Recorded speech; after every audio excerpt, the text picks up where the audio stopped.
Hey guys, I'm Rebecca. Hey, and it's Matt Levchenko here for another Deep Dive Wednesday, where we get to go deeper into a topic that we covered earlier in the week. And I'm really thrilled to share with you today just kind of a conversation that I was privy to around one of my mentors in the industry, Gary Keller, and what he would share with the top agents in his mastermind that he had last week. And so the topic today and the question or the statement, if you will, that really kind of like hit home and punched hard was he was saying that your work ethic is crushing your opportunities. And I was like, whoa, tell me more, right? And so your work ethic may be crushing your opportunities. And he elaborated a little bit more and talked about it. And we're going to share with you some content and some thoughts around that. And you know, as high achievers, sometimes like, I know you see it on like Instagram and everywhere else, everyone's like grind, hustle. Look, I got it behind me, right? Like it's like the entrepreneur starter pack. I've got the entrepreneur starter pack here, right? Grind, hustle, execution.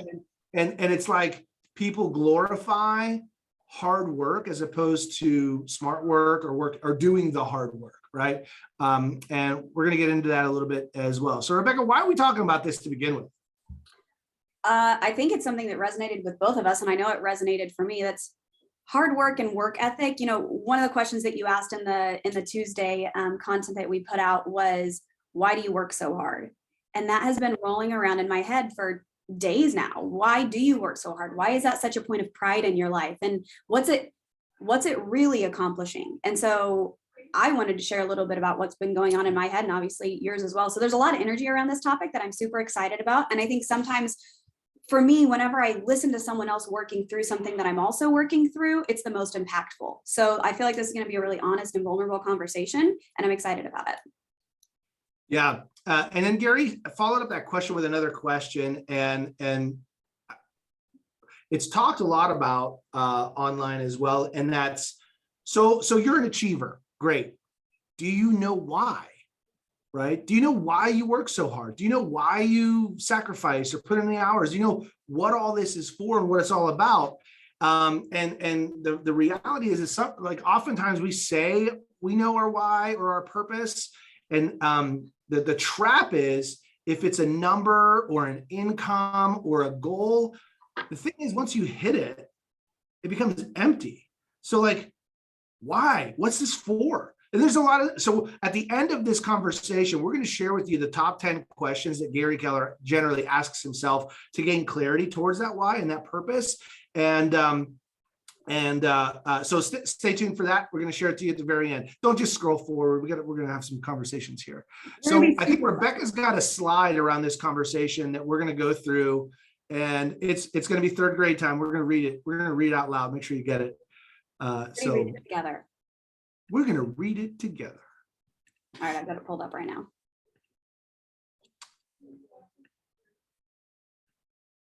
Cool. Sweet. For those like high compliant types, don't freak out that Rebecca has like 7,000 emails that are unread.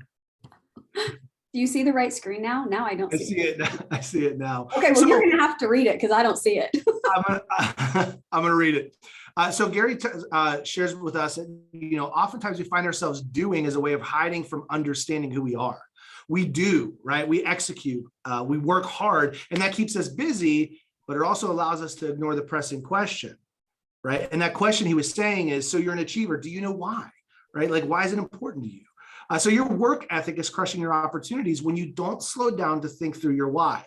The cool part is once you know your why or even think you know your why, it allows you to begin to start saying no to all the things that are a distraction and the paths that don't lead you to your purpose. So saying no is actually a form of enlightenment because it takes 1,000 no's to support your yes. But you got to know what your yes is to recognize when to say no.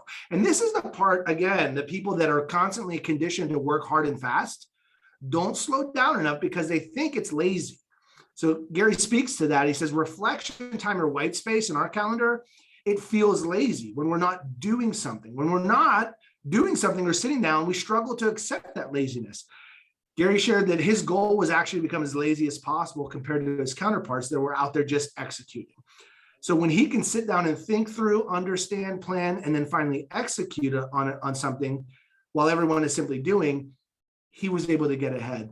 One of the stories that really clearly signifies this is at the very beginning of Gary's career. Gary purposefully sold less homes to work on building out his brokerage and building out his office. And he quickly became the #1 office in Austin, and then started expanding through in Texas and beyond. And we know kind of how that story turned out. And so I love the quote about you guys are, he says to the agents, you guys hide behind working hard to avoid doing the hard work. Man, and this shows up everywhere. We got a couple of different examples around that. So Rebecca, what's the story that you can share that kind of goes along with this topic today? Gosh, like my whole life, which part do you want to talk about? I think for me, where it's showing up right now is obviously in leadership and still selling some.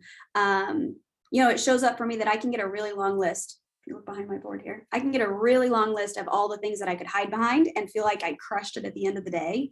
And then you get to tomorrow, and guess what? The list is still there. And it's like I'm doing the same thing over and over again. And it's the thought and the idea that if you'll just focus on one thing and crush the one goal ahead of you and slow down a little bit, Rebecca, that'll be in a much different place. Or you can keep running on the rabbit wheel just like that and grind all the way down until one day there's nothing left to grind. Yeah. It's interesting you bring that up, right? I've got, like I said, I've got these signs behind me, and I think it kind of sends a mixed message sometimes. And the thing about grind and what it says under the definition there, it's just simply to be able to do a repetitive task over and over again in order to attain a goal.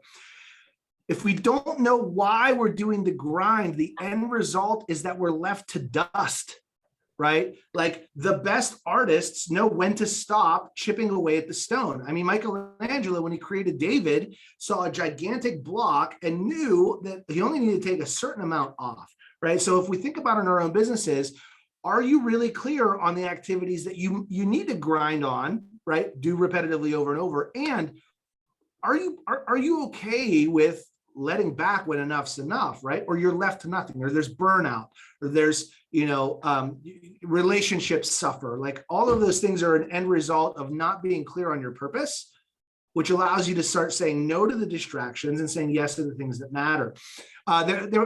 This reminds me of, there was a guy that I used to work with in a former career when I was working in college administration. And he was really good at walking around with a gigantic stack of like manila folders, and he looked so busy. And so the side effect of that, like he did that on purpose so people wouldn't bother him or ask him to do more, right? And so he looked busy, and that busyness held him back from opportunities, because because management wasn't like, I want to give them a new responsibility or something else. They're already too busy.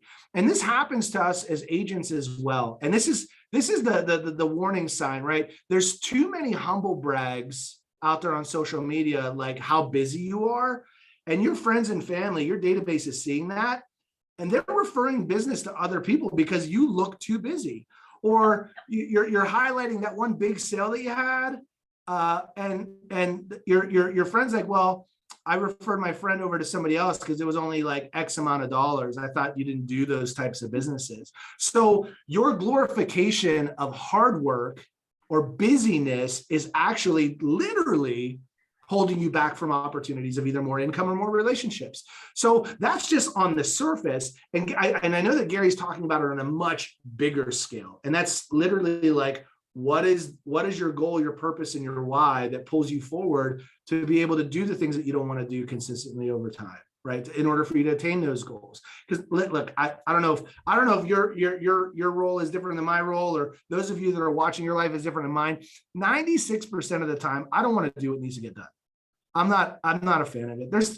There's activities, there's meetings, there's coaching appointments, there's accountability sessions that I'm not like, yeah.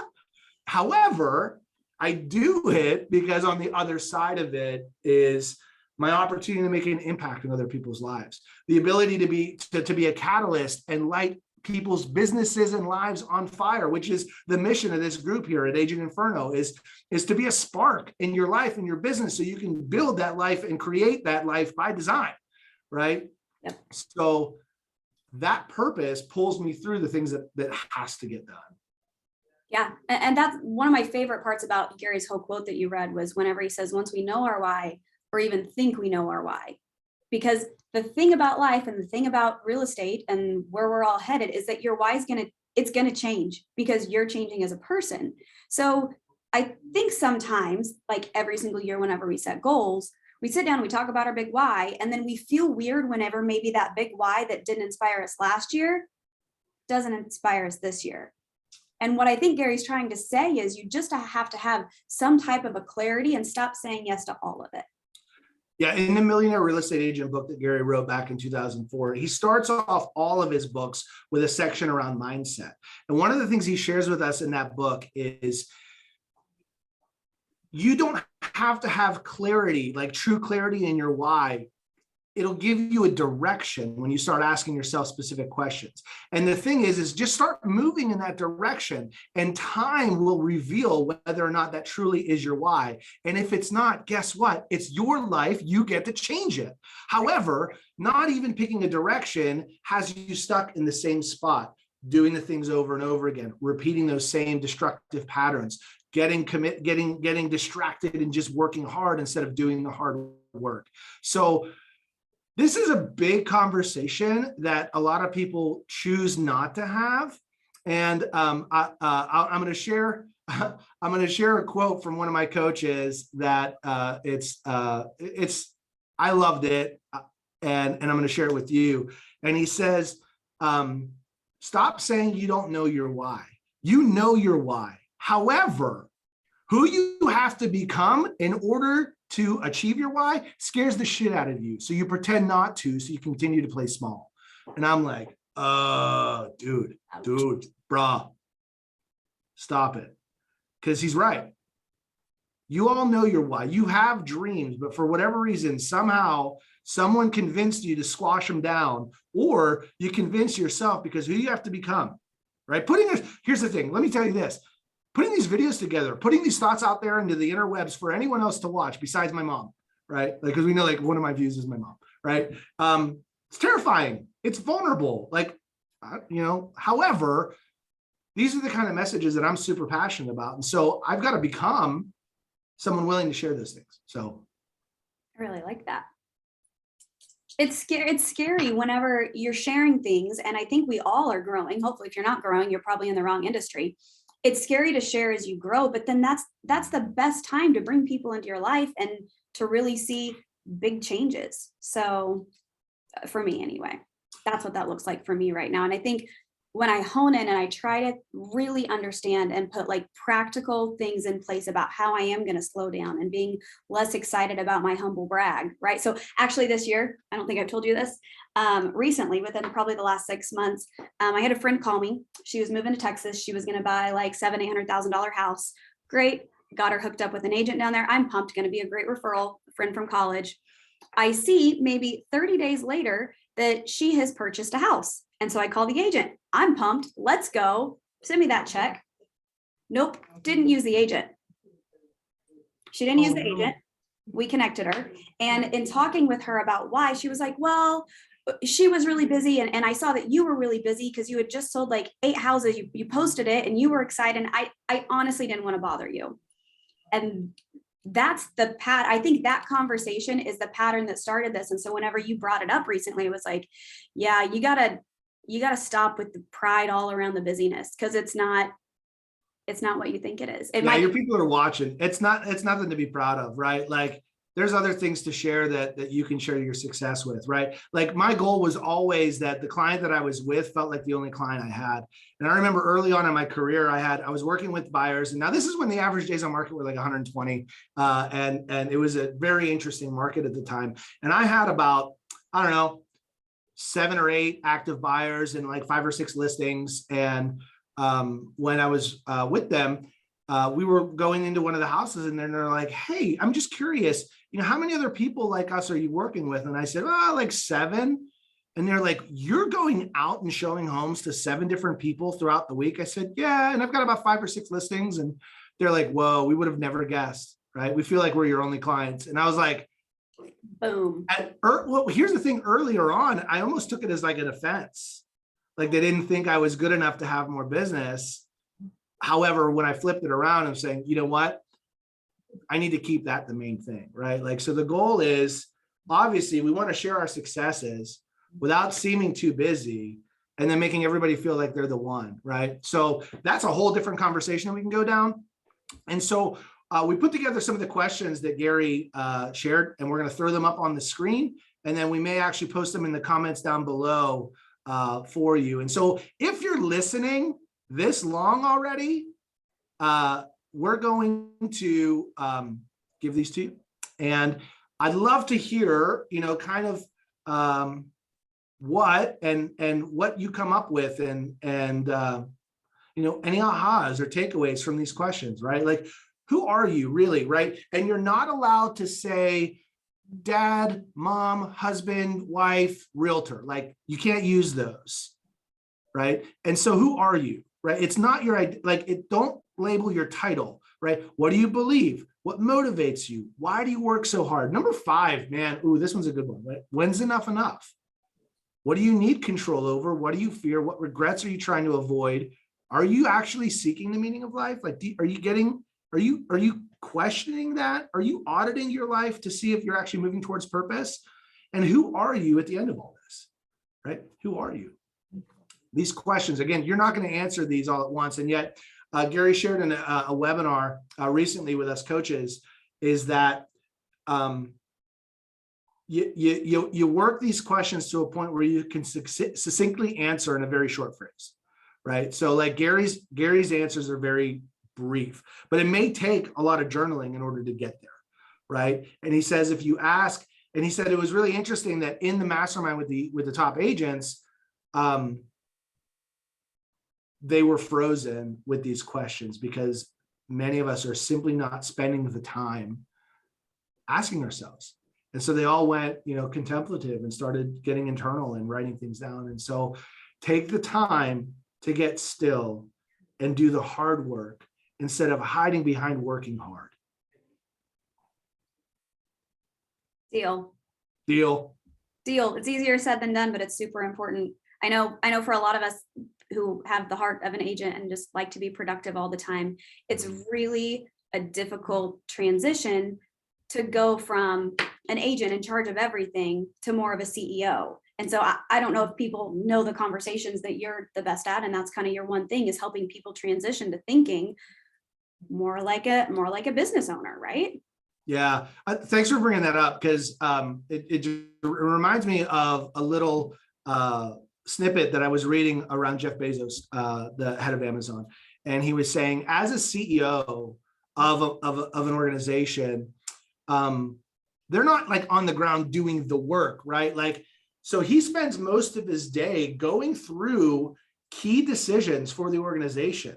And for him, he says, a successful day for me is by simply executing or delivering on 2 or 3 issues for the day. But he spends the entire day thinking through it in order to make the right decision for the most amount of people in the organization and the vision, right? So as a C-level executive, they spend most of their time thinking through stuff, reflecting, contemplating, and considering the impacts, not just today, but way into the future. And the reality is that you are the CEO of your life. You are the CEO of your real estate business, even if it's simply you. So why wouldn't you give yourself the same quality of thought that somebody, like, imagine that the choices that you make are going to affect 5,000 people? Because in the reality is that could, because the choices and the things that you're not doing today will affect your legacy. If you've got potential to change your family tree through abundance and wealth and other things, and by not doing them today, you are affecting 5,000 people. You just haven't met them yet. I think it's a good thing we gave this video disclaimer at the beginning. Oh, we warned them what?